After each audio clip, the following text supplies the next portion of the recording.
There's a skill that is simultaneously becoming rarer and more valuable. Those two things do not usually happen at the same time. Normally, as something becomes more valuable, more people pursue it, supply increases, and the advantage it confers begins to erode. The reason this is not happening with deep work is that the same forces making it more valuable are also making it harder to develop, which means the gap between professionals who can do it and those who cannot is not closing. It is widening. Every year, Cal Newport makes a claim early in deep work that is worth sitting with before anything else. He argues that the ability to perform deep work is becoming one of the most valuable skills in the modern economy, not a useful skill among many. One of the most valuable professional capacities available broadly, across knowledge work as a whole. He is not making this claim about a narrow category of jobs.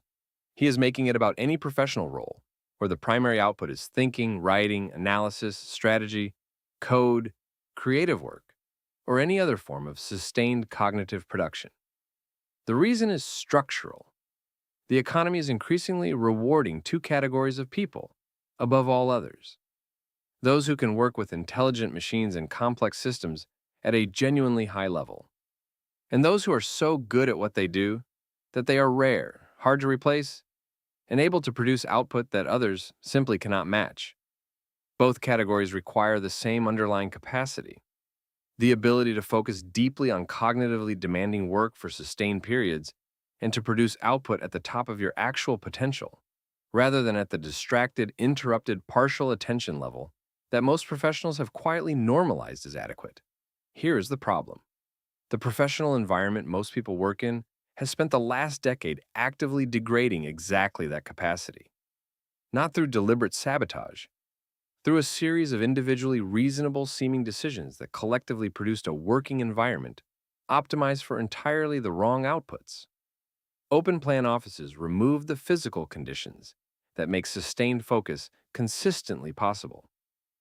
Always on communication tools created a culture where immediate responsiveness became the primary signal of engagement, making deliberate disconnection feel professionally dangerous.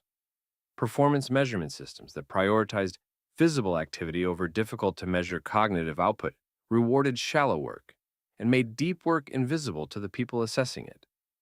The result is that most professionals have not practiced genuine deep focus in any sustained or deliberate way for years.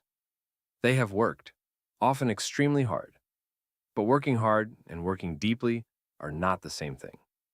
The difference compounds over time in ways that are difficult to see day to day and impossible to ignore across a career. A professional who spends 10 hours a day in reactive mode, responding, attending, coordinating, managing the relentless incoming, is working hard. That same professional spending 4 hours in a state of genuine cognitive depth, producing output at the limit of their current capability, is working at a level that produces something the first version never will. Because deep work is not just more productive in the immediate session, it is a practice that builds the very capacity it draws on. Every hour of the genuine focused work makes the next hour slightly more accessible. Every time you push through the discomfort of sustained concentration rather than reaching for a distraction, you are developing a skill. Every time you choose the distraction, the email check, the quick Slack reply, the phone picked up for no specific reason, you are degrading one.